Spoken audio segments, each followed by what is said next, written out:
अस्सलाम वालेकुम। मैं डॉक्टर अहमद समीउल्लाह हूँ। मैं बच्चों का स्पेशलिस्ट डॉक्टर हूँ। आज की हमारी मौजू जो है वो मेरे क्लिनिक की जो ये एक पैड है जो हम इस्तेमाल करते हैं, डॉक्टर अहमद समीउल्लाह, ये हमारा पैड है।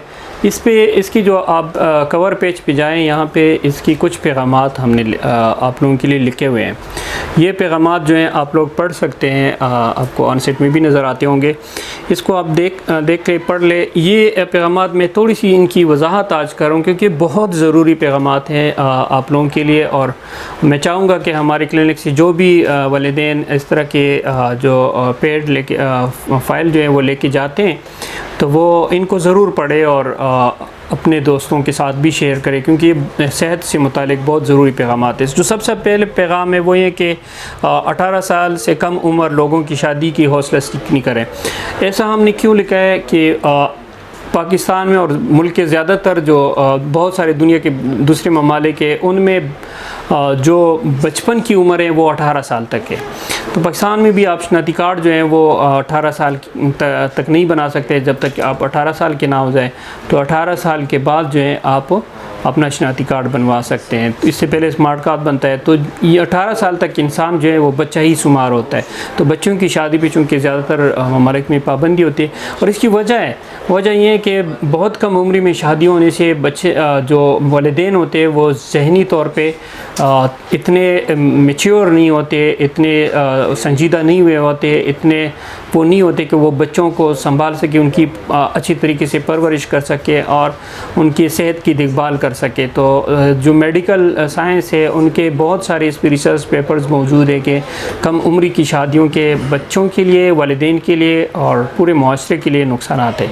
तो ये इसमें पहला पैगाम है कि आप लोग जो बच्चों जो भी जोड़ा है जिनकी शादी होनी है वो कम से कम उनकी उम्र 18 साल से ऊपर हो।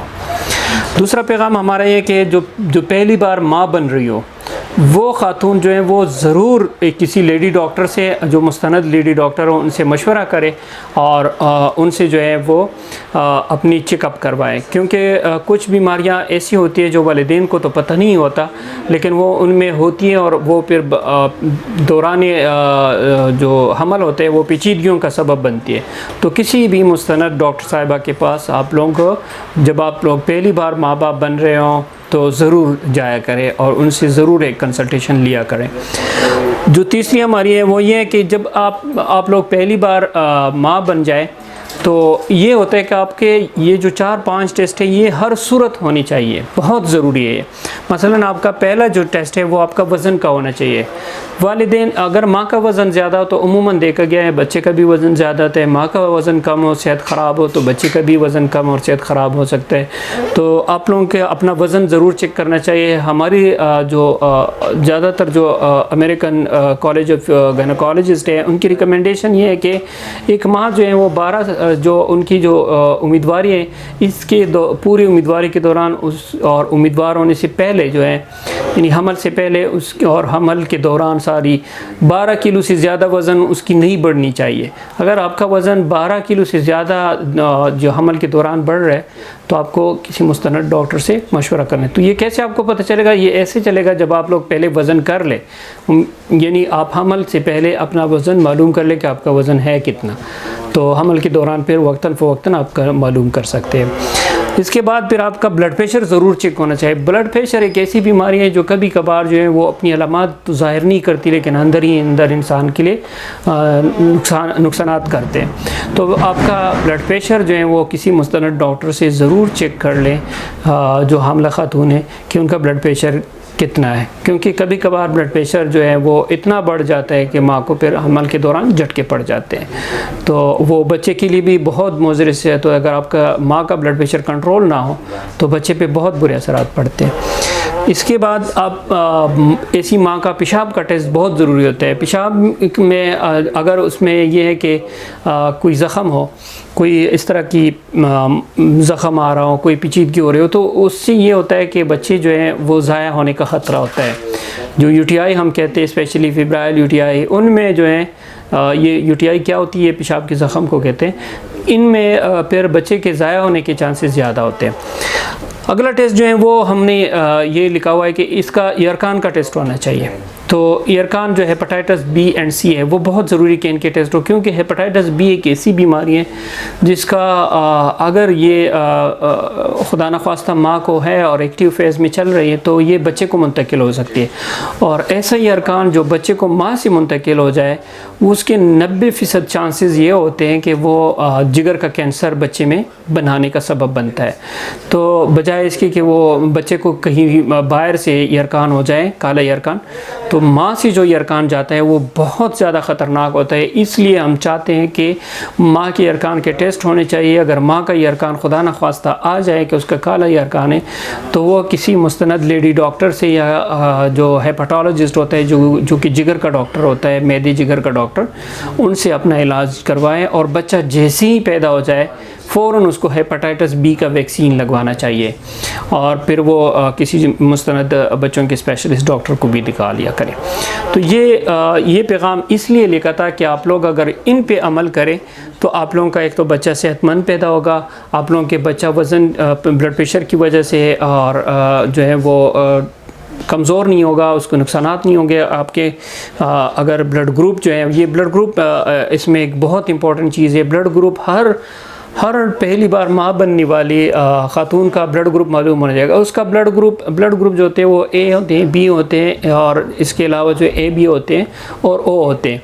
फिर उसके दूसरा जो टाइप हम लगाते हैं वो नेगेटिव और पॉजिटिव लगाते हैं। तो अगर आपका ब्लड ग्रुप कोई भी हो लेकिन वो नेगेटिव आ रहा हो, माँ का ब्लड ग्रुप नेगेटिव आ रहा हो, तो वो लेडी डॉक्टर से मशवरा करना चाहिए, क्योंकि उस सूरत में अगर उसका बच्चे का खून नेगेटिव हो तो कोई बात नहीं, लेकिन अगर उसके जो पेट में पलने वाला बच्चा है उसका ब्लड ग्रुप पॉजिटिव हो तो माँ के लिए ये बच्चे के लिए ख़तरनाक हो सकता है, बच्चा जो है उससे फौत हो सकता है। तो ये ब्लड ग्रुपिंग बहुत ज़रूरी है कि आप लोग इसकी ब्लड ग्रुपिंग करा लिया करें ऐसी माँओं के। और अगर ज़रूरत पड़ जाए तो उनको रोगेम नामी एक इंजेक्शन होती है वो हम लगवाते हैं, ठीक है, तो वो मुस्तनद डॉक्टर से लगवा सकते हैं। इस तरह हमने कहा है कि उम्मीदवारी के दौरान कम से कम पहले 3 महीने फोलिक एसिड की गोलियां ज़रूर खाएं। ये रिकमेंडेशन है कि उम्मीदवार होने से पहले और उम्मीदवारी के दौरान अगर आप लोग फोलिक एसिड की 5 मिलीग्राम की गोली होती है, छोटी सी गोली होती है, सस्ती भी होती है, और ये अगर आप लोग खा ले तो बच्चे में अमूमन ऐसी बीमारियां हैं जिसमें हम स्पाइनल कार्ड की बीमारियां कहते हैं, यानी कमर की जो पाइप है, कमर की जो तीर है, उनकी बीमारियां होती है, जिससे बड़ा फोड़ा निकलता है, सर बच्चे का इतना बड़ा होता है जब वो पैदा हो जाते हैं, उसमें पानी होता है, और ये चीज़ें जो हैं उससे बच्चे उम्र भर के लिए माजूर हो जाते हैं। तो आप लोगों के लिए कि अगर आप पहली बार माँ बनी हुई हैं और आप इस उम्मीदवारी से पहले या अगर उम्मीदवारी के बिल्कुल स्टार्ट में ही आप फोलिक एसिड की गोलियाँ 3 महीने तक खा लें तो ये ख़तरा काफ़ी हद तक कम हो जाता है और आप अपनी आपका बच्चा जो है वो सेहतमंद पैदा होगा, उसके पेट पे फोड़ा नहीं होगा और उसके जो सर में है वो पानी जमा नहीं होगा, उसका सर हाइड्रोसेफलस वगैरह ये चीज़ें नहीं होंगी, ठीक है, तो वो बच्चा माजूर नहीं होगा। तो आप लोगों की छोटी सी कोशिश से आप बच्चे को माजूरी से बचा सकते हैं। इसके अलावा उम्मीदवारी के दौरान कम से कम 4 मरतबा अपनी डॉक्टर से मशवरा करना ज़रूरी है। अक्सर ख़वातीन देखे गए हैं वो उम्मीदवारी के दौरान एक आध बार किसी मुस्तनद डॉक्टर के पास चले जाते और फिर नहीं जाते। कम से कम 4 बार तो ज़रूर जाना चाहिए कि वो आपके मुख्तलिफ़ स्टेजेस हैं उन पे मुआयना करते रहें 9 माह में कि आपके बच्चे की सेहत कैसी जा रही है, बच्चे में कोई पैदाइशी नुक्स तो नहीं है, वो अल्ट्रासाउंड पे पिक की जा सकती है, ठीक है। तो ये भी बहुत ज़रूरी पैगाम है। घर के बजाय हस्पताल या मुस्तनद लेडी डॉक्टर के क्लिनिक में बच्चे की पैदाइश करें। ये भी एक अहम पैगाम है कि आप बच्चे जो है वो घर पे ना पैदा करें। घर पे बहुत सारी मुश्किलात होती है, आप बच्चे जो है वो खुदा न ख्वास्ता बच्चे और माँ दोनों की जान जा सकती है। घर पे चंद ऐसी सूरत हाल हैं जिस पे बच्चे को हम घर पे पैदा करने की तजवीज़ दे सकते हैं, लेकिन उसके लिए ये ज़रूरी है कि आपका अस्पताल करीब हो और एम्बुलेंस आपके पास आसानी से आ सकता हो और ये सारी चीज़ें मौजूद हो तो फिर आप घर पे, वरना और आपकी प्रेगनेंसी जो है वो कॉम्प्लिकेटेड ना हो तो आप घर पे पैदा कर सकते हैं। वरना घर पे बच्चे पैदा करने की रुझान को ख़त्म कर दे। किसी भी मुस्तनद डॉक्टर के पास, कोई ट्रेन बर्थ अटेंडेंट हो, उनके पास जाके बच्चे की डिलीवरी करवाएं। करवाएं, ठीक है।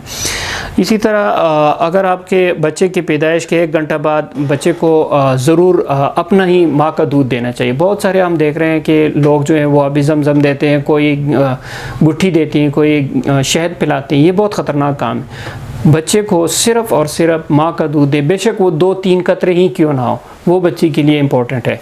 तो 2-3 कतरे शहद और अभी ज़मज़म वगैरह के देने के 2-3 कतरे माँ के दूध के अगर मिल जाए तो बेहतरीन होते हैं। चाहे माँ की ऑपरेशन ही क्यों ना हुई हो, घंटे के अंदर अंदर माँ अपने बच्चे अपने साथ लगा ले। ये रिकमेंडेशंस में है, ठीक है। इसके बाद जो है बच्चे की पैदाइश के बाद बच्चों के डॉक्टर से उसका मुआयना करना चाहिए, क्योंकि बहुत सारी ऐसी बीमारियाँ होती है जो कि पोशीदा होते हैं। इस पर इंशाल्लाह हम अगली वीडियोज़ में भी बात करेंगे कि बहुत सारी बीमारियाँ जो वालिदैन को अंदाज़ा नहीं होता, लेकिन बच्चे में वो बीमारियाँ पाई जाती है, और उसका जो है वो किसी मुस्तनद डॉक्टर से अगर वो बच्चा आपको सेहतमंद भी लग रहा हो तो आप उससे मुआयना करवाएं, ताकि डॉक्टर साहब देख लें उसमें कोई बीमारी तो नहीं है। इसके बाद जो है बच्चे के पैदाइश के बाद तकरीबन 1 साल तक विटामिन डी का 1 कतरा बच्चे को ज़रूर पिलाया करें।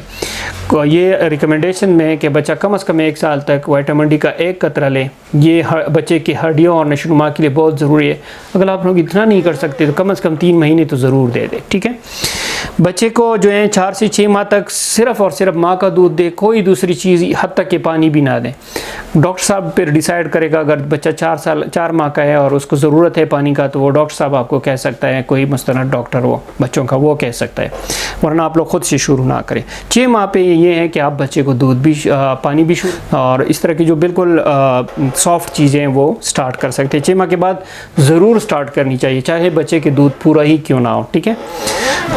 इस तरह अगर माँ, कुछ माएँ कहती है कि हमारा दूध कम आ रहा है, तो अगर दूध माँ का कम आ रहा हो तो ज़्यादा पानी वाली चीज़ें जो है जूस वगैरह, तरबूज वगैरह, ये माँ को ज़्यादा दूध पीनी चाहिए, ताकि माँ के जो दूध है वो ज़्यादा पूरे हो। 6 माह के बाद जो जिससे मैंने बताया बच्चे को सेरेलैक वगैरह देने चाहिए। बच्चे के हिफाजती टीकों का कोर्स जो है, जो हमारी 13 नंबर की रिकमेंडेशन है, वो बहुत ज़रूरी है कि बच्चे के जो बच्चे होते हैं 2 साल तक, उनका हिफाजती टीकों का कोर्स मुकम्मल होना चाहिए। बहुत ज़रूरी है आप करीबी मरकज़ी सेहत से बच्चों का टीकों का कोर्स मुकम्मल करवाएं। अगर खुदा न खास्ता बच्चे को कहीं भी के दस्त की बीमारी लग जाए, तो आप ये सोचने के बजाय कि बच्चे को मैं कोई मेट्रोनिडाज़ोल, फ्लैजेल वगैरह दे दूँ, उससे ज़रूरी है कि आप पहले ये सोच लें कि चलो मैं बच्चे को निमकोल दे दूँ, ORS दे दूँ, ठीक है। इसके अलावा जो है बच्चे, ये लिखा है कि बच्चे के बुखार सर को चेक करने के बजाय थर्मामीटर से चेक, ये बहुत ज़रूरी होता है, क्योंकि बच्चों का सर जो है अमूमन वो बाकी बॉडी के लिहाज से गर्म होता है। तो आप लोग ज़्यादातर माँ आती कहती कि बच्चे का सर बहुत गर्म है, हमें लग रहा है बुखार है, तो ये बच्चे का सर छूने से बुखार चेक करना ये गलत है। इसको थर्मामीटर से, जो है मरकरी वाला थर्मामीटर है, उससे अच्छी तरह से चेक कर लिया करें। अगर उस पर आ रहा है कि यस बुखार है, तो फिर आप लोग जो है बुखार की दवाई दिया करें। तो इंशाल्लाह इस पर बाद में भी बात होगी। ये एक मुख्तसर सा ये जो हमारे पैगामात थी, इसकी तशरीह थी। आपका शुक्रिया।